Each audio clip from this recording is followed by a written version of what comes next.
Fascist সরকারের পতনের পর সবাই মিলে যে সরকারকে আমরা গঠন করেছিলাম সেই সরকারের নাম হলো ইন্টারিম গভর্নমেন্ট বা অন্তর্বর্তীকালীন সরকার। এই সরকারের কাছে আমাদের অনেক আশা ছিল, অনেক দাবি ছিল। জনগণের আশা আকাঙ্ক্ষাকে লালন করে এই সরকার তড়িৎ গতিতে একটি অবাধ, সুষ্ঠু, নিরপেক্ষ নির্বাচন প্রদান করবেন। কিন্তু আমরা আশঙ্কা করছি এই সরকার যদি এই দাবিতে, এই লক্ষ্যে যদি আন্তরিক হতো তাহলে জামাত ইসলামী সহ অন্যান্য দলগুলোর 5 দফা দ্রুত গতিতে বাস্তবায়ন করত। আমরা ইতিমধ্যে লক্ষ্য করেছি নিজেদের ভিতরে অন্তর্কন্দল আছে।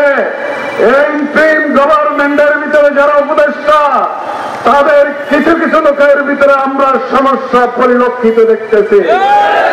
সুতরাং আপনারা নিজেরা সংশোধন হয়ে যত তাড়াতাড়ি সম্ভব জনগণের এই আন্তরিক 5 দফা দাবি আপনারা মেনে নিন। যদি 5 দফা দাবি যদি আপনারা মেনে না নেন, এই স্বৈরাচার এবং স্বৈরাচারের দোষর 14 দলকে যদি আপনারা বাংলাদেশে পুনর্বাসিত করতে চান তাহলে আবার আরেকটা জীবনের সৃষ্টি হবে। আপনাদের সম্মান নষ্ট হবে, সাথে সাথে যাদের পুনর্বাসন করবেন তাদেরকে আবারও দেখে নেবে বাংলার জনগণ।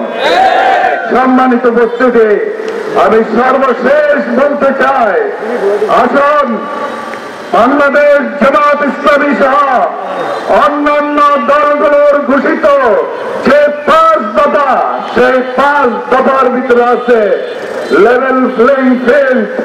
এটা যদি না হয় তাহলে নির্বাচন অক্টোবর হবে না, দেশ আবার আগের মতো চলে যাবে। সুতরাং আমরা কোন আলামত তথ্য করতেছি না। আপনার স্বরাষ্ট্র উপদেষ্টা থেকে শুরু করে যারা স্বরাষ্ট্র মন্ত্রণালয়ের সাথে জড়িত তারা যত তাড়াতাড়ি সম্ভব লেভেল প্লেইং ফিল্ড তৈরি করুন, দেশটাকে নির্বাচনের দিকে নিয়ে যান, শান্তি দেন, দেশটাকে একটি সুখী সমৃদ্ধশালী দেশ হিসাবে আমরা বিশ্বের দরবারে তুলে ধরি। সর্বশেষ বলতে চাই, বেশিরভাগের বিপক্ষে যেমন জাতীয় ঐক্য আমরা জুলাইয়ের আন্দোলনে দেখেছি, এই ঐক্য অবশ্যই ধরে রাখতে হবে এবং নির্বাচনের শেষ দিন পর্যন্ত তারপরে ইনশাআল্লাহ আমরা আশা করি আমাদের ভিতরে সে ঐক্য থাকবে। আল্লাহ আমাদের সকলকে হেফাজত করুন। আমার তৌফিক ইল্লা বিল্লাহ। আসসালামু আলাইকুম। বাংলাদেশে যতক্ষণ পর্যন্ত ইয়ার পদ্ধতিতে নির্বাচন না হবে এদেশ থেকে সন্ত্রাসী বন্ধ করা যাবে না। অতএব আমরা ডক্টর ইউনূস সাহেবকে বলতে চাই, আগামী নির্বাচন সুষ্ঠু করার জন্য পিয়ার পদ্ধতি আপনারা মেনে নিন।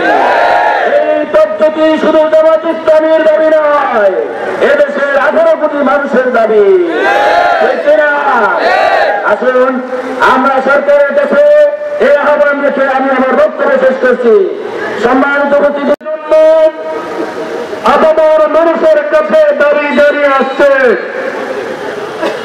জামাত ইসলামী এমন একটি দল, যেই দল তাদের আন্দোলনের দাবি আদায় করেই মূলত ঘরে ফিরে। সুতরাং আমরা এদের বাসীকে জানাতে চাই, 5টি দাবি শুধু জামাত ইসলামীর দাবি নয়, 5টি দাবি হচ্ছে আমাদের সমগ্র বাংলাদেশের মানুষের মৌলিক দাবি। কারণ জুলাই নিয়ে যারা ষড়যন্ত্র করছে তারাই মূলত এই জুলাই সনদ যাতে বাস্তবায়িত না হয় এর জন্য বিভিন্নভাবে ভূমিকা পালন করে আসছে। তথ্যহীন কণ্ঠে আমরা জানাতে চাই, জুলাই সনদের স্বাক্ষরিত হয়েছে, অধিসত্ত্বা আইনগত ভিত্তি বাস্তবায়ন করতে হবে।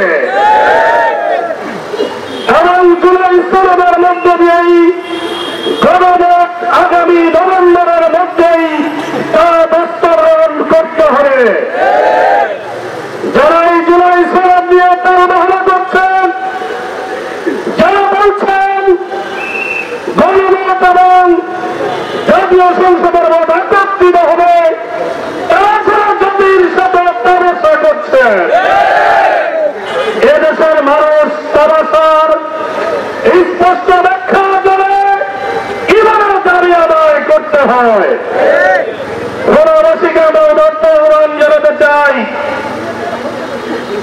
ইন্টারিম গভর্নমেন্টকে জানাতে চাই, যে কোনো মূল্যে নভেম্বরের মধ্যেই দাবি আদায় এবং গণভোট কমপ্লিট করে জুলাই জাতীয় সনদের ভিত্তিতে ফেব্রুয়ারিতে জাতীয় সংসদ নির্বাচন বাস্তবায়ন করতে হবে। বাংলাদেশ জামাত ইসলামীর এই দাবির পক্ষে সকল জায়গায় গণভোট সৃষ্টির জন্য সকলের প্রতিবাদ আহ্বান জানিয়ে আমি আমার কথা শেষ করছি। আল্লাহ হাফেজ। আসসালামু আলাইকুম ওয়া রাহমাতুল্লাহ।